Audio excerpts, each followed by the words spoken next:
Comcast and Time Warner were already the country's two biggest cable companies. So when Comcast announced its purchase of Time Warner this week, consumer advocates cried foul, warning it will create a behemoth with too much control over the media industry. Call it a $45 billion arranged marriage. If approved, Comcast and Time Warner Cable would become a dominant force in entertainment. The surprise engagement, where Comcast would acquire Time Warner Cable, has their respective CEOs publicly gushing over the all-stock deal. It's a really special transaction for both Time Warner Cable and for Comcast shareholders, our employees, and mostly our customers. Special for shareholders, maybe. As for the rest of us, that remains to be seen. Comcast is eager to point out that they have no market overlap with Time Warner, so it won't affect consumer choice. But the larger problem? The combined company could reach about 66% of the country. That broad market reach already has some in Congress saying, hold your horses. I think we seriously need to look at this, and my concerns are that what it means for consumer, it's going to be higher prices, worse service, worse choice. It's also a big problem for content providers. Comcast dominates the delivery of content over cable and broadband, and its ownership of NBC Universal makes it a direct competitor with the likes of CBS, Disney, and even Netflix. Does this make it more expensive for Netflix to get a hold of all those eyeballs? It certainly can. Owning that wire that gets into the customer's home is really a very powerful position for a company like Comcast. Maybe you'll want to hang on to those old rabbit ears for a little longer.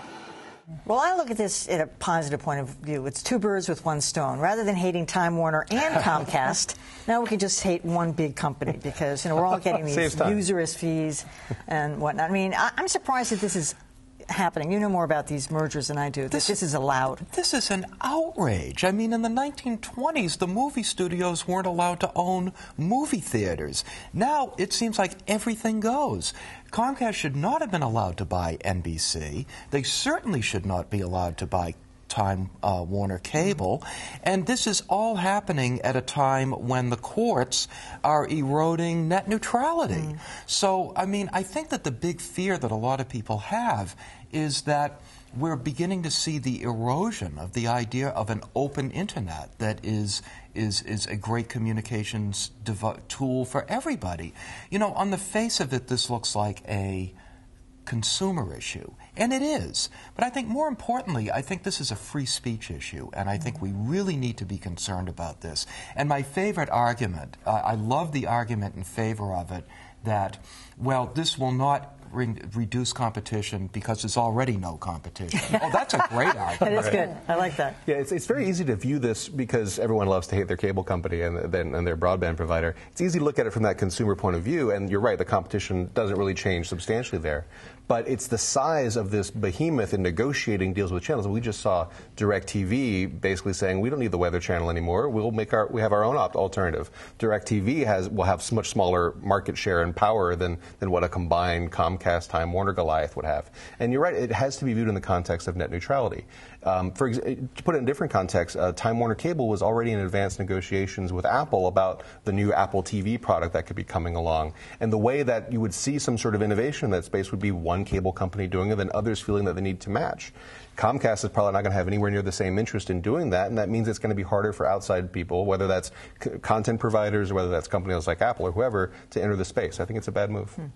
All right, I'm going to take a more parochial view. My wife and I recently had a brief dalliance with Comcast. We'd had Verizon. We were looking for a better price on home internet, switched to Comcast.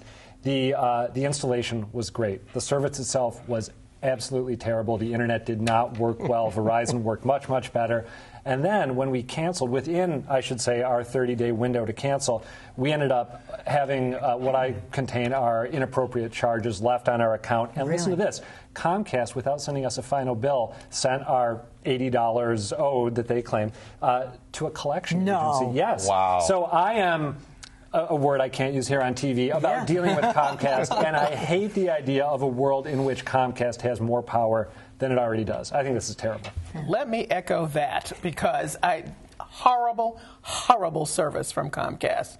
I mean, and I got this upgraded box, which I had to because mine was ancient, and then I'm having all kinds of problems. I called them. It was only about the 500th call before somebody said, you know what, we don't deal with that. There's a whole little team that deals with that. They're not here now.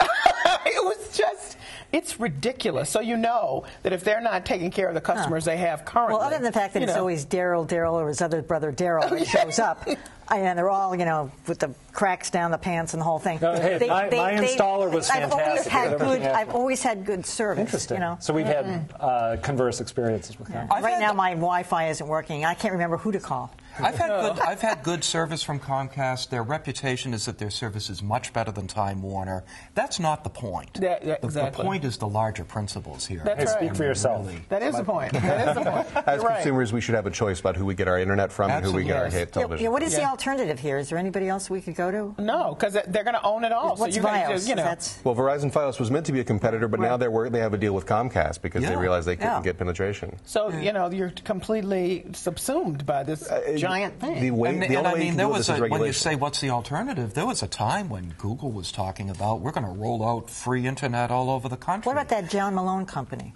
What's his? Which I can't remember. Liberty. Yeah. Very small these days, I think. Well, that's so the Midwest. If you're a startup, how are you going? The amount of physical infrastructure investment that's required to be able to play this game is just huge. And at a certain point, these companies have so much momentum. All right, well, we'll send them a copy of this tape and see if we can get that deal.